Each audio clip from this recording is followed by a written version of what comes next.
the van was not driving. I put it in drive and it was like, it was stalling. It wasn't really, driving the way that it normally drives. So as it was doing that and it wasn't moving, I began to go into prayer. And I began to pray, God, whatever's wrong with this car, Lord God, I need you to make it right in the name of Jesus.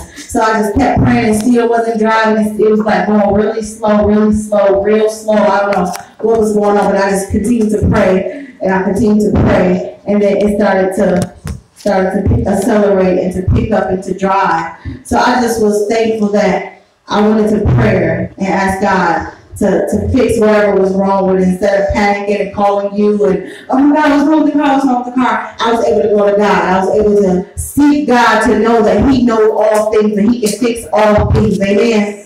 So I just give God praise because not only is He the God of my salvation, but He's the God of all things. If you're in trouble with your vehicle, He can fix that. If you're in trouble at school, He can fix that. Whatever the situation is, God is a God of all things. And we have to go to God for all things, in all things. Amen.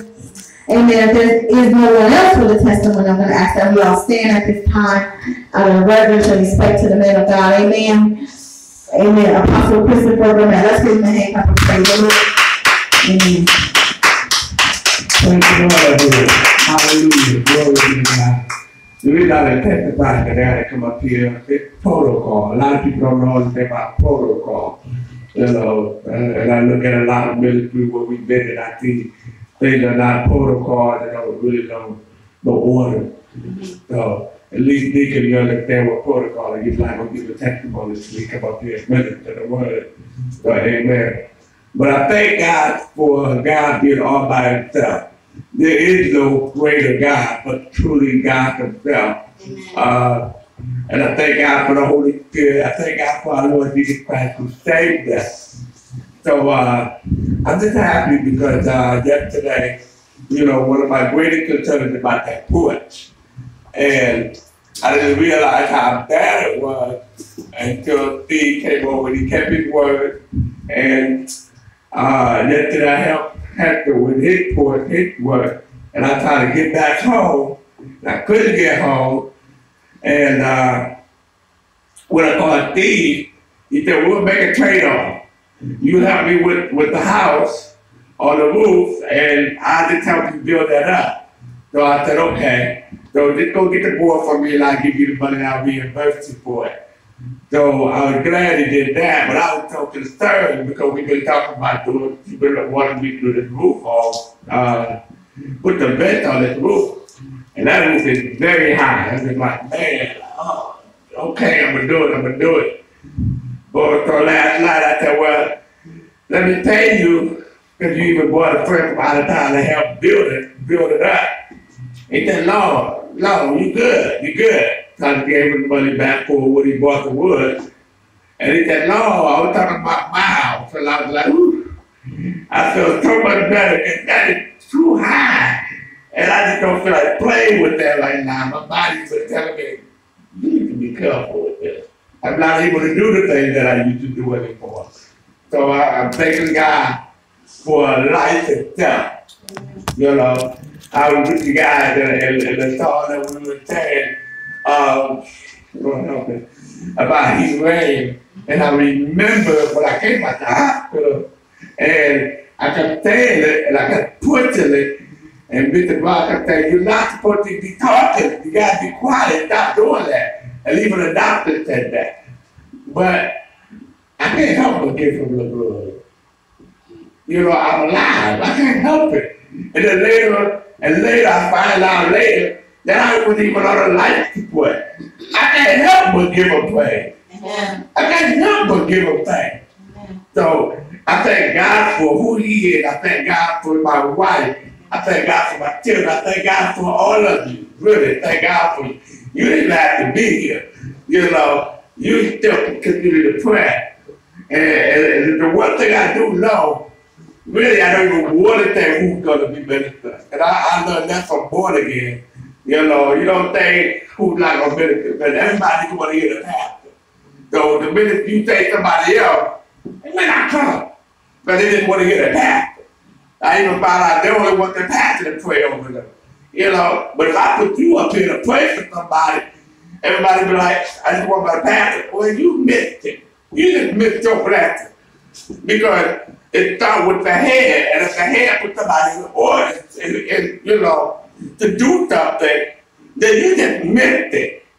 Because there's a flowing from the head going down, and you just missed your healing. You just missed what God said because you didn't want to pray for somebody but your pastor. You know, so some people are gonna miss, you know. So I just thank God for you being here. I thank God for my wife, you know, and I apologize about the bad. I don't know what's going on. Well, we kind of deal with the bad. But thank God we're able to get back to where it's from. Amen. And I thank God for you. I thank God for the April present that came to this Bible study. I just came to Sunday school. I said, you know what? Let me say that. And it's funny, the only thing that I had in the past, I said, I wish that Sabrina was here. Only because she was laughing at her before. Because now this girl, she's present. And I just think, you know, those that look down on her, God's going to make a way for them to see sooner or later. He's going to make a way. So it wasn't for me to even say that. So I love you, you know, and I love you, baby. I thank God for you. Let's just give God some hand praise. Where you go? I'm gonna go my testimony. Well, my testimony, I give honor to God who's dead in my life, to First Lady Grimmett and Apostle. I just thank God for being here. I thank God for being in His presence. I thank God for not having a reprobated mind. I thank God for not being double-minded. I thank God for just knowing who I want to serve. I thank God for my children. You know, even though one of mine is not here, but I constantly pray for her. But I just thank God that, you know, I'm able to be in the presence of the Lord, you know, and to just constantly thank Him for being faithful. Amen. Amen. All right, amen. So let us get ahead and pray. The Deacon time come forth. Amen. I pray God. Have your way. Yep, up here. Oh, yeah, definitely. Yeah, okay, amen. Okay, it was brief prayer here. Lord Jesus, thank you for prayer. Thank you for the opportunity. Thank you for giving the word. May you move me. Yes, Let it be your word. Let it be your spirit. Let it be your might and your power. Amen. Amen. Amen. You may be seated. Okay. One of the first things we'll talk about is, we've been at this, well, I've been here almost literally from day one. And one of the first things I wanted to talk about, I guess I've been word again, I had these 3 keys in my mind. I think it's going to be on those next 3, 5, 5 Sundays. But the first one is definitely is persistent. Okay. Persistent. Persistent, the meaning and definition of persistent is continually, firmly, or obstinately in a course of action in spite of difficulty or opposition, or definition to continue to exist and endure over a long period of time. Okay. I mean, I'm almost thinking like we should just change our saying our verse of the church is back in its own self. And we're getting people come and go and come and go. Okay. And if y'all, I haven't talked a lot lately. I know for several weeks I've been extremely quiet. And so it was part of what was going on. Right here, I'm sort of thinking like maybe about 2 weeks ago, and I don't know what happened. It wasn't like nothing bad happened. I just said, you know what? Maybe I might want to do something else. Maybe I would consider it. This is probably the first time ever I'm thinking like, you know what? I don't want to do this no more. Church, nothing else. I mean, it really hit me for like about a day or so. And I just could not process what was going on in my head. Like, what is it though? What's the purpose? And I started to feel some of Pastor's spirit about people and all the stuff we've done with years. It seemed like there was no payoff, no anything to see, no fruits of anything. No, and it just got to the point, it was like, I was like, okay, enough is enough. I mean, literally, I'm thinking like, at that part, I had a whole list of things I was thinking about doing. Now, this was probably some troublesome, but it was definitely not going to be in church on Sunday for a year. And I was thinking, I don't want to take about 5-6 years off. Literally, I was thinking about that. And I was like, okay, look, I got to sit down the last week and a half, reading hard, praying and just talking, like, okay. And then I had to sit there and kind of analyze stuff, and I just had to like, okay, let's get my mindset outside this world walls. Okay. You know, I sit there thinking about all the people I around and hang around with. Some people, a lot of people I play sports with, and see a lot of them are actually ministers in their own church. I didn't talk about what's feeling, but it's just nice to go out there, talk to them, fellowship, be with them, just think about stuff we do, and just be us. And just fun, you know, we talk about stuff, we can talk about God, some of us. And some of us, I been in a situation, I was going to a fight about a couple weeks ago playing volleyball. The woman started one with me, and I was looking like she hit me, and like I reacted such a way, I don't think nobody really paid attention to what happened.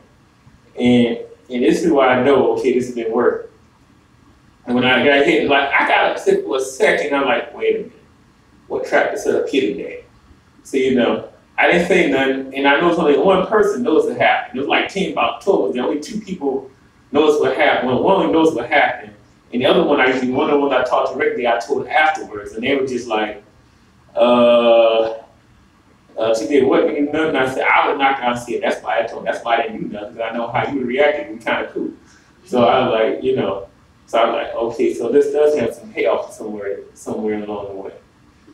And because we pursue and we persist and persist. And if people quit and fall off, you get it down, you're like, look, I don't want to do it no more. And you kind of keep pushing. Mm-hmm. I mean, the same with me when you at the, you know, same thing you, everything you do.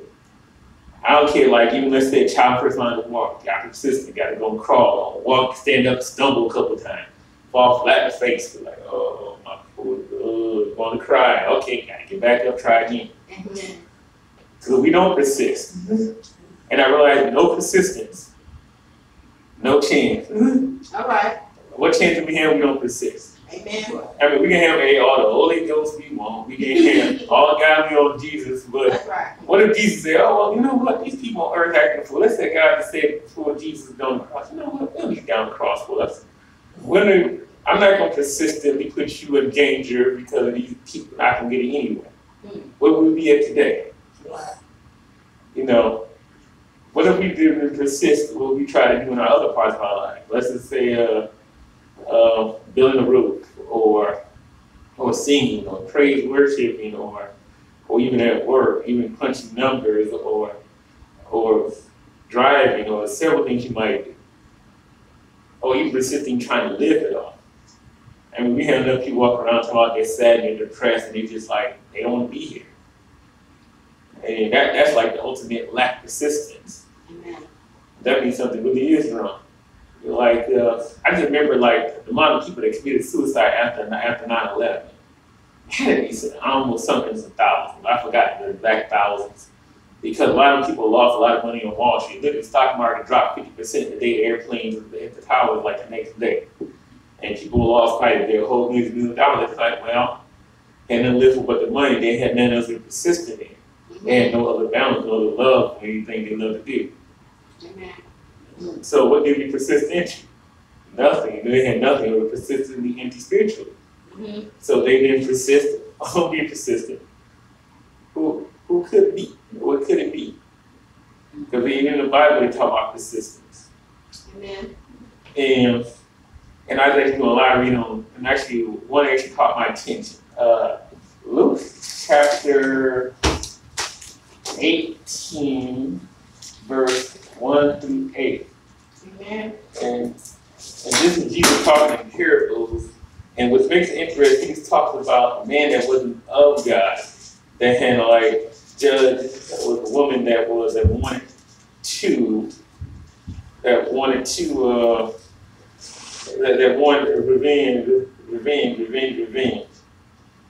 And he wasn't nor say even of God. It was like, hey. So he's like, he was so persistent. He was determined, like, I'm gonna get this no matter what. Gonna get this no matter what. Mm-hmm. And it reads. It's 8. 18. 18. 18, 1 through 8. Amen. And this is what God always used in terms of us being persistent. And Timothy, you have to say amen. 18, 1 through 8. Mm-hmm. Okay. And I spake a parable unto them to this end, that men ought to always pray and not faint. Mm-hmm. There was a city, a judge, which feared not, neither regard them. And there was a widow in the city, and she came unto them, saying, avenge me of my adversary. And he would not for a while, but afterwards he would himself, though I fear not God, nor regard me. Yet, because this widow troubled me, I will avenge her, least by her continually come did she weary me. And the Lord said, hear what the unjust judge said. And shall not God avenge his own elect, which cry day and night unto him, and bear along with him? I will tell you that he will avenge them speedily. Nevertheless, when the Son of Man cometh, shall he find faith on the earth. Amen. So we always talk about you want God to do stuff, we want to be persistent. And sometimes let's people, they have quit. Mm-hmm. They have quit. I actually remember a time 20 years ago that I was upset about something. And I had left it. I was mad at God literally. Mm-hmm. And I think it was one of my age situations. I had prayed in the other church. I wasn't even here in Detroit. And the guy, hey, not your wife. And I just was so bad again. I was I literally lost it. What you did? What are you talking about? What's wrong with you? I've done it before a while. I'm done.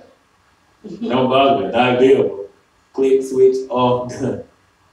Think about most of the people I went back to church. My mind was and that was still, I guess we said, the baby stayed with me. Mm-hmm. Really rebel me, come on, private out, really out the room, still on, definitely on milk. Definitely professional, that was definitely on milk babies.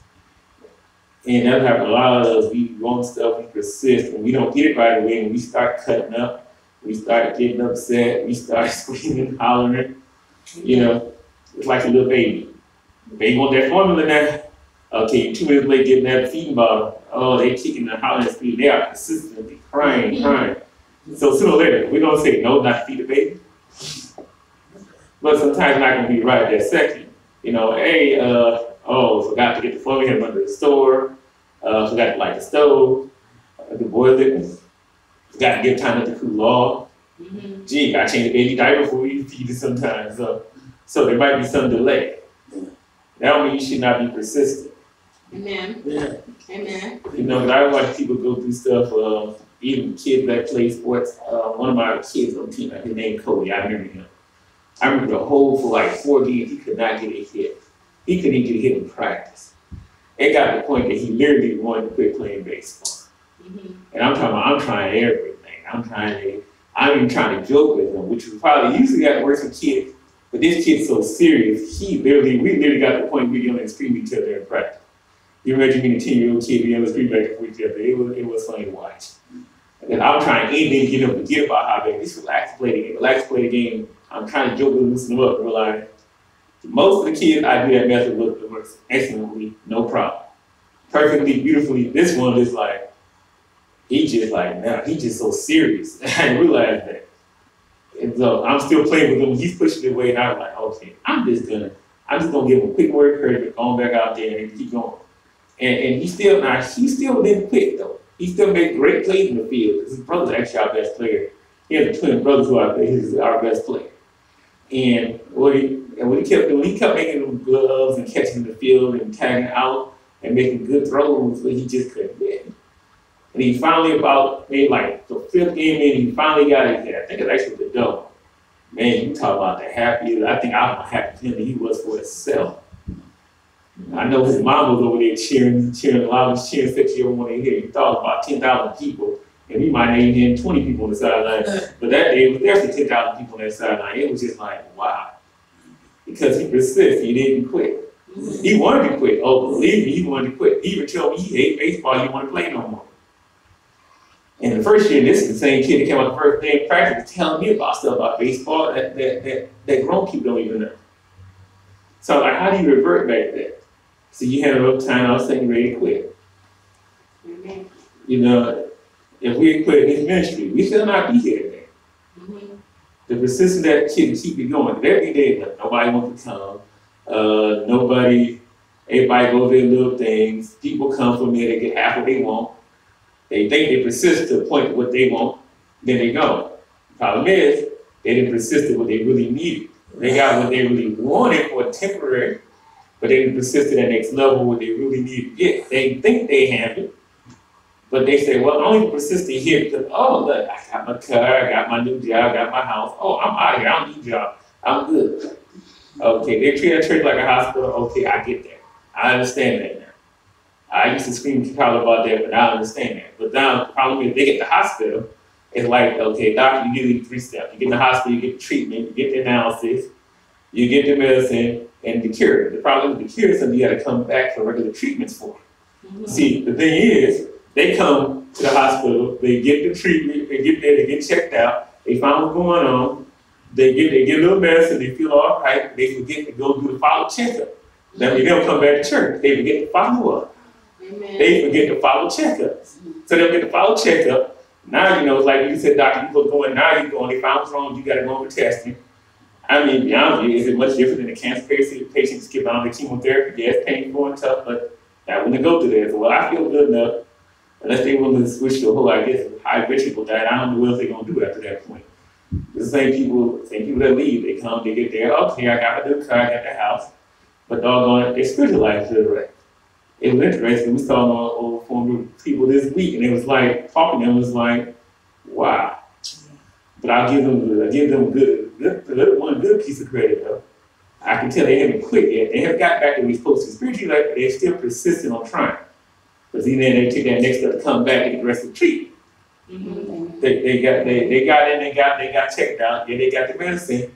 They need to come back to the treatment. Once they come back to the treatment, things will change. Mm-hmm. But until they come back for treatment, they only persist to that point, that's it. Amen. How do we feel that you only get half of it, you want to go to the doctor, you leave half out of it? Mm-hmm. You know, you only feel good for a second and come back, you still sick. Mm-hmm. And sometimes you will benefit from anything, you be sick and you don't know it for a long time. These people still sick, they still got the same problem, same issues, the same phone calls you get. And it's like, hey, we calling me, hey, I'm going through again. Okay, they come back, they quick dose of medicine, right back out of it, but they don't come back to get the full treatment. Mm-hmm. They're not persistent enough. Amen. Just like the kid in school. And throw everything on nowadays, you know, you have to really be persistent to be a kid in school nowadays. All the stuff, the distractions, they're gone. I mean, that's not 1/3 of stuff I remember these kids go through that I went through. I thought I had it rough back then. Oh man, no, that wasn't nothing that these kids get through nowadays. And there's certain kids I know are persistent doing great in school, but the vast majority, they're very difficult to deal with. Mm-hmm. They're very difficult to deal with. And it's hard to learn, you got distractions. And honest with you, I used to blame the teacher to a certain degree. Mm-hmm. I used to really have a teacher, I had a relative teacher, and I used to really blame teachers, like, I'm doing a bad job at school. Mm-hmm. No, it isn't. Kids already ready when they get to school at home. Mm-hmm. They have no balance, no anything, no persistence. Because the parent there persists to be better, the kid's stuck. Because I know another set of kids I ran to earlier this week, a kid walking on the street at like 1 o'clock at 1:30 in the afternoon down Finkel with a teacher when he's supposed to be in school. Mm-hmm. And what happened is, he didn't have a uniform watch. But this is not a 7, 8, 9-year-old kid. This kid's like 13 years old. Mm-hmm. Go get it by hand, go wash your uniform out. You wait till your mom wash your uniform out. Mm-hmm. Boy, that's almost taller than me. Tell me, say, go wash your uniform out. Get to school. He's skipping school. Mm-hmm. But see, that's because the mama's mindset is. Mm-hmm. And it's so bad, it's because he got godmothers, god sisters, all they're trying to keep him, and his brothers got like 2 of the brothers. And it's like they almost take a part-time job with their mother sometimes. They go check on them at school than their mother on Mother Day.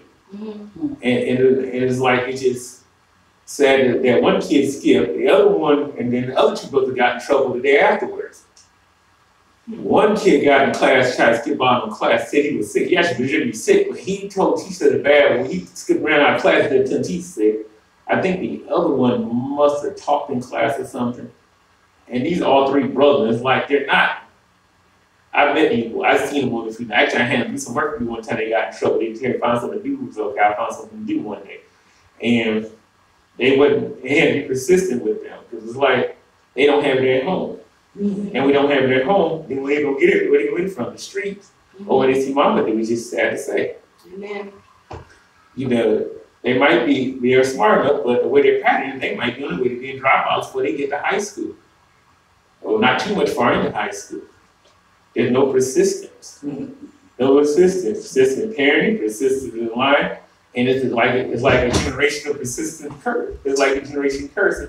You can see persistent stone tell somebody say, okay, I'm gonna break this. If I'm gonna break it, then who's gonna break it? Amen. You know, and they is that. And people always say these kids being bad. No, they're not bad. They weren't born bad. Right. They were mistaught. Right. Probably in some cases misunderstood. Right. And now I say, okay, now we're not looking at the teacher being his fault. Because I know some schools, some good school teachers, and they not had to sit back and really take it back to that. So now what happened is, now the problem is now is though, they had to kind of at one point sit down and do some of the school system stuff.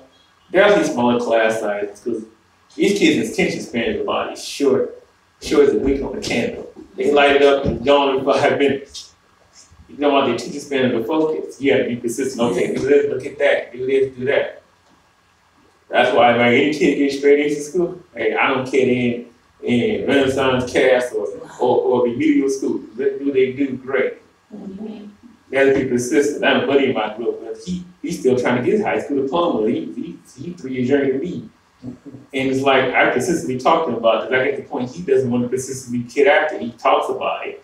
We go visit about every September for the last about 10 years. He'll call me, trying to go do his math and all that. I'll call him 4 or 5 times and he never follows up. He doesn't persistent with it. You know, everybody wants stuff, but they're not persistent about it. Yeah. The one thing I say, well, I don't really want nothing bad else. I'm not going to be persistent about it at all. This is how I am. I'm going to go after it. There's no in between maybe I might do it. I'm going to do it or not. This is how it's always been. Most people, unfortunately, I find out not that way. It probably drives me up and all crazy. And I really didn't get an understanding that. That was like the other thing I always had problems with over years and years and years. How much more persistent? How persistent are you? What do you persistent doing? You know, we even serve God, you know, we get frustrated, we get down, we beat ourselves up, and we just think like, what did we do wrong? What was wrong? We ask God what the question was. How did I do it wrong? Did I do enough? It's not you think you did do enough, you probably did more than enough. And sometimes it just ain't the time for it all come together. Sometimes you might be maybe the wrong person. Sometimes it might be some project you're trying to do for something else. Sometimes it's going to come together. You have to be persistent. And see, sometimes we just get to the point where we drag and ready to quit. Like I said earlier on, I felt that way. Then I had to go back to, of course, my old favorite verse. One of my favorite verses, Galatians 6, verse 9. Amen.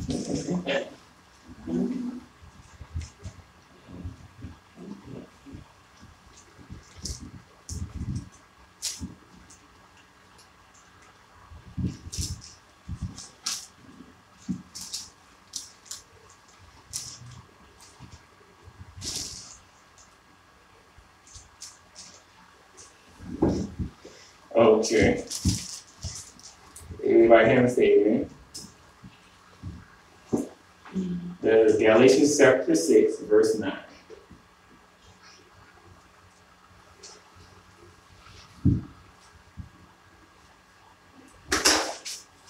Amen.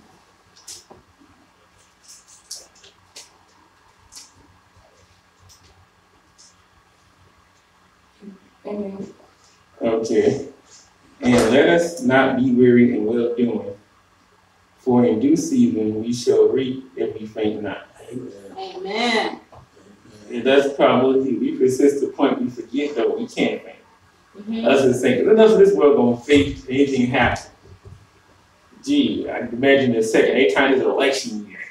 Oh man, people like, well, he's in office, I can't do nothing. You know, people stop, they just like, well, we're done. Well, hey, you know, we had this dispute about, talking about the flag and national anthem flags at the gym. This guy named, Grimmett. He actually goes to Venture Ministries. I've known him for maybe about 6 years, 5 years or so. He works out about 3 days a week. Cool guy. And one of the things he mentioned to me was okay, we stand for a flag. What flag do you play? The only thing you play to anything to do with God. And I sat there and I almost break out in total laughter. He almost hit me on the floor almost with that. I was like, yeah, and these people talk about we say because people get mad because people won't stand the flag, the football players, and there was a big fuss about it this week because the owner came in talking about the inmates are running the asylum and the players walked out of practice, and I was just like, y'all make this big deal over this flag. But I never saw the flag of the United States, which under God. It said, look, it's an under God. Literally, it's just an under God. And it said it is God itself. Did anybody remember that from elementary school? The JRK didn't pledge allegiance. I'm sure most of the people under 30 years old probably didn't do that in school. I do remember that. Yeah, Catholic school was the prayer first and the pledging the flag. I went to high school Catholic League football game a while back. The Catholic League with them, they pray to God first, then they'll pledge allegiance. When the pledge allegiance first, then God. So it's under God. That's why it's under God. So now what? This flag becomes God. I mean, I guess a lot of us could feel African Americans that the Confederate flag is down. Right? So we persist against and against some forces and stuff that man-made. And it's just like, but me, I ain't gonna lie to you, I find it hilariously funny these people getting upset about a guy kneeling the flag. The guy who's not playing football now, he kneels down the flag and he says, okay. But thinking he's smart, he gonna talk to the military. He sit down and hey, look. I said, me, I sit down now, this flag don't mean that, this country, it's not what it used to be. It wasn't God first. They don't persist in it no more. They persist in a lot of other things. They want money, they want corporate greed, they just want stuff. They don't know, they don't understand it. As long as we had God first, we ain't had none of these problems. I mean, especially any of us in your 40s and 50s and listening to this, you know how it was in the 70s, 80s, it was much more peaceful time. We didn't have all this stuff going on, turbulence, and people actually talk together. Gee, ask yourself this question: do you know your next door neighbor? I do. I know both across the street and everything else. Now, most people don't know their next door neighbor. Most people don't even know. They might know the name of the guy at the liquor store to get the liquor. That's why they probably know them better. They know the neighbor they walk past to get to their house. From the housing store, they might walk 3 blocks and know a single other person. But they persist on chasing alcohol, not persist on chasing people, or dealing with God, or dealing with people. And that's one thing the last couple of years I really tried to work on, just talking to people in general. And the thing is, and I found it interesting because I had a little situation where I really tripped out on something, and I said I will never do this again after I was a kid, and I did it one time, and I almost really went off myself. I had a situation where a guy that I played volleyball actually runs Tuesday night. It's mostly like mixed black, white, Asians, Mexicans, everybody. He's an Asian guy, he knows the thing. And he's really like, and I forget about him. All these movies I watch about Japan and Asian, all that, I should know them. Most Asian people are genuinely well-reserved, quiet people. All right. And I'm like, I'm loud about it. I'm coming in, I'm talking. You come to day one, hey, how you doing? I might crack a couple of jokes, but he wouldn't say nothing. I really asked when the guy that played with me like a couple of days a week, does this guy like me or something? And I got home and I got like time out. What I'm persisting of, everybody else is good. Why is it? Something must be wrong with him. So one day I actually sat down and actually talked to him one day. I actually finally got his attention for a minute. And it was just like, it wasn't like he didn't like me, that's just his personality. But now he's a lot more looser now. Now he didn't call on that. I think he was trying to figure me out. He wasn't used to me, but like, because I think until I came to the gym, everybody really kind of quiet. Now everybody, he coming in now. Maybe when I record some sound bites, but it was like everybody could hear everybody talking. So we hit the gym, it's like everybody's talking to each other too. Because we got like probably easily 8 or 9 different cultures and nationalities, and we talk about this racial thing persists. But we get along nice and beautiful. I don't care black, white, Mexican, Chinese, Korean, Japanese, we all just talk to each other. We all people. We all people. And it's funny, I was out there on Tuesday shooting basketball with them. They have a basketball set on the side, and it's like, And it wasn't none of the black folks. There's all the Asian people they shooting except for me. So it's like, who cares who comes from where? Because we persist with people and with love. And that's one of the things I love about that. When they talk about this, it makes my day.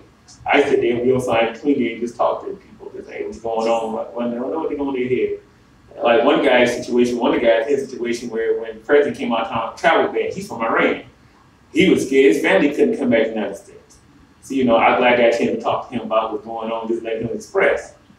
Because you just never know. He's over there, he's a pretty big dude. You got to say, hey, look, I'm in trouble holding him down. He's about 6'6", he's about 15 years younger than me. Well, he's a pretty nice guy. But you talking about guys, talking about family. There was a couple of people making remarks about that being funny, and it was like, that instead of being and trying to make some piece of that, you never know what that might lead to. And if we all persist on trying to be there and care for each other, then we'll have less problems. Amen. We be persistent on what we already got, we have less problems. But we're not persistent, and others isn't, and some people for other reasons, various reasons, and lazy, I don't know, don't care, don't think it's that important, or think I'm just out for me. Well, it ain't for all of us, then what is it here for? You got enough for you to go around, split it up. Like I told people last couple of weeks, like one guy was at the gym talking about he was mad about his girlfriend, he had another girl on the side. I'm like, look, and come on, now you want to go out and start to get both of them, go out and drive a car and drinking and smoking. I'm like, time out. This guy, like, he's the top salesman at our event. Dude probably sells. He probably makes $200,000 or $300,000 to get selling furniture. So I'm like, look here, well, why don't you grab a bunch of kids and teach them how to do some of this stuff?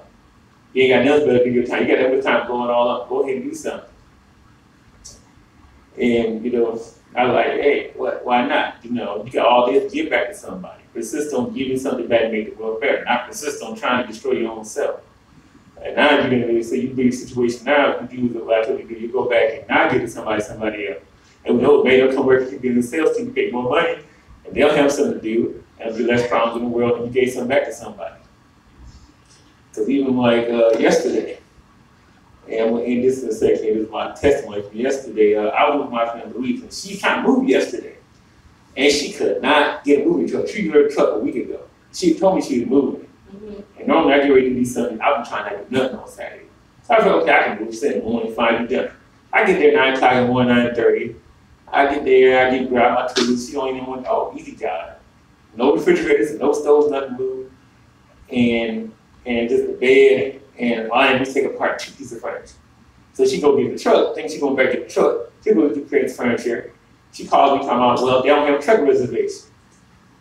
So this we call some persistency. She called not 1, 2, 3, 4, 5, 6, 7, 8 U-Haul places. Go buy tickets and call budget. Call. I almost went to a couple other rental truck places. Now this is Saturday now. So, it's near the first of the month.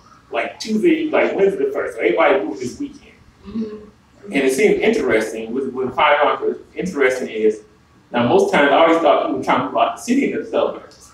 But in the suburbs, there were no moving trucks available. We're like out in Westland. So I'm like, what? What?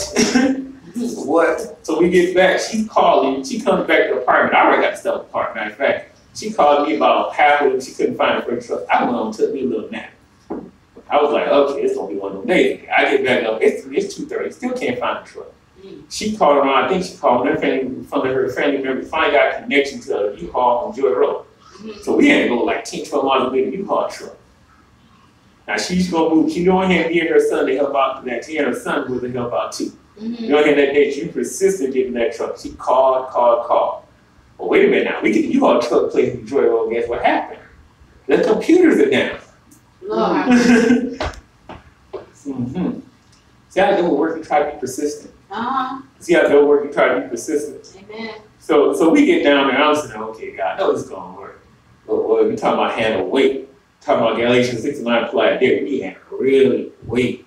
We still had to wait another hour. We did get the truck. And she got the truck for only a couple of dollars more than she had. So to the big truck, we got in there, we had to pack nothing in there tight, we got in there real quick and easy. Amen. Yeah, man, everything moved. And it was like, that's why you have to be persistent. Because she said, well, okay, the first couple of places she got ready, she quit. And she called 3 places, that had been it. She probably never got a truck. She probably never moved half her stuff, but she been scrambling on the first to move all her stuff. And it's like, and she went back and made the trip move. She moved from like Westland to Baltimore, which is about 50 miles away. So you told, but she had dropped off storage place about 6 miles to the west. So yeah, and see, she didn't be that big because I don't know how deep busy. And see, she wanted to see. She had to get 20-foot truck. She's not driving no. She got a pickup truck, not a 20-foot U-Haul truck. And so he had to be persistent. She was like, I gotta get it. I want it. Oh yeah, I heard her praying a couple times that day. It's like it didn't get blocked. You can't block persistence. Amen. She prayed persistence. She stayed persistent with it. She didn't quit. Amen. And that's it. I'm done. Amen. Amen, minister. Amen. Praise the Lord. Amen. Being persistent. I appreciate that. I really do. It's an encouragement as well. I wrote a few things down to some of the things you were saying. And truly, the scripture you came out of, there are people that pray and they want things, but they don't stay persistent. And the Bible says, ask, knock. Seek, knock, ask, right? So if you're not knocking, you're not being persistent about it. You can't just knock one time and expect something to open. Sometimes it opens, a lot of times it may not. You can't just ask one time and then expect it to happen. Sometimes you gotta continue to ask. Sometimes you gotta continue to knock. I think my problem was that I listened to Creflo Dollar and I was praying this morning, even this morning last night, probably this morning concerning this. And one thing that bothered me, it's been over years, it's been some years now, because I remember talking to Evangelist. Okay, yeah, to that what it say. Okay, so I'm talking to Evangelist Rolanda, and I said, Creflo Dollar said you cannot beg. You cannot beg. You can't say please. When you pray, you cannot say please, God. That's begging. So that kind of bothered me. And they said, if you say please or you beg, that's because you don't have no faith. So she was like, yeah, that's not it. You can't do that. So for years now, it kind of stayed in my mind sometimes because I do say, Lord, please. And so it kind of bothered me because I don't remember even ever saying that. So it's like, I don't know. Because the faith that I had, and I say I had for right now, because I've been weakened, the faith that I had, I don't remember saying please. I remember praying and know that I am in God and know that whatever I'm asking for, it shall happen. So now I get tell myself that please. It kind of bothered me. So this morning I said, Lord, forgive me. It doesn't even sound right. But I am asking. And it doesn't sound like I'm begging. I am serious. I'm being persistent. So, once again, word of faith doctrine, this got to be erased off the map. I'm sorry. It's too much. You take the word and you make people look bad, make people feel guilty about when they pray. They say, if you don't get your healing, if you don't get your answer, that's because you don't have the faith. But there are people that have faith. And there are people that believe in God. And so when they pray, things happen and things don't happen. Maybe it's not your time. Amen, somebody. So that's it. So being persistent, So what I wrote down is life is about being persistent. If you want to make it, if you are somebody, it is about being persistent. So I appreciate what you're saying. I got that from Apostle Myers, that the church is a hospital. Let me just say, put that in my spirit, that's what I've been saying. So that kind of bothered me within a few months ago. Well, maybe it's not just a hospital, but it's also a school. But it's also a place of a home where people come as a family, they come together. Amen? So it's not just that. So you really blessed me when you were talking about the hospital. Like that. Wow, now I got to erase that off too. I'm like, Lord Jesus. Persist shows what type of person you are. So while you speaking, I'm writing things down. So I appreciate it. You know, you really know who a person is when they are persistent. You know what they really want out of life. You know where their heart is when they are persistent. Amen. So I appreciate you. I appreciate what you're saying about the flag. And it's still an ongoing thing. And it's ridiculous. So the Lord was saying, as you're speaking, now they have made it their God. They have built up it and they made it their God. See, I'm not even paying attention to all these things. But when you speak it, it's like, okay, yeah.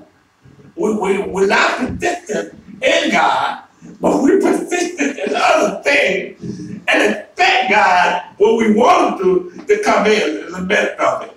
You know, and so I thank you for that.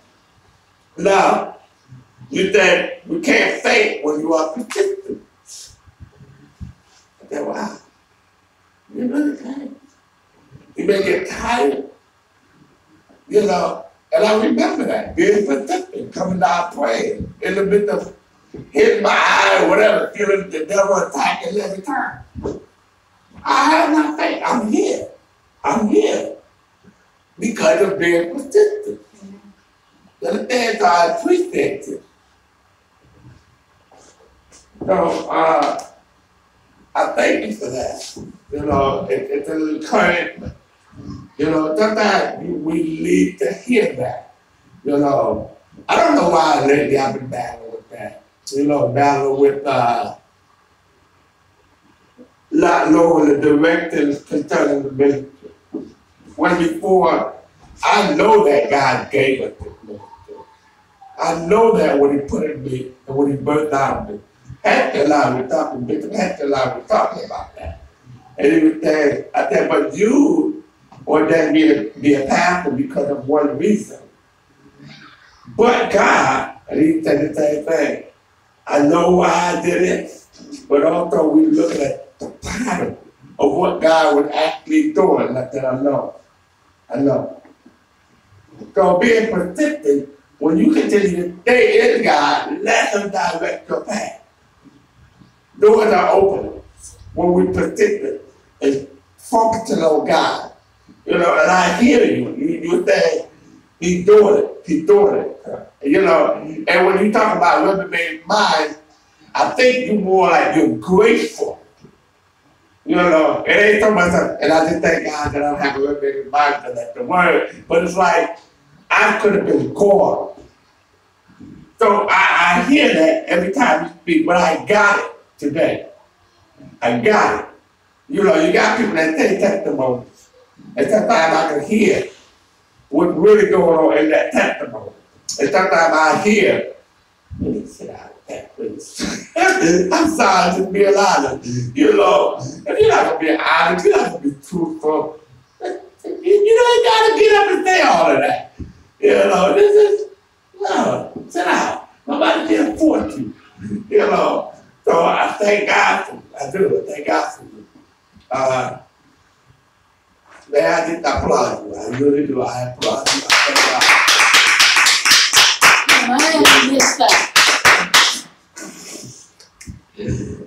For later. Amen. At this time, we're going to receive our tithes and offering. Amen. Amen.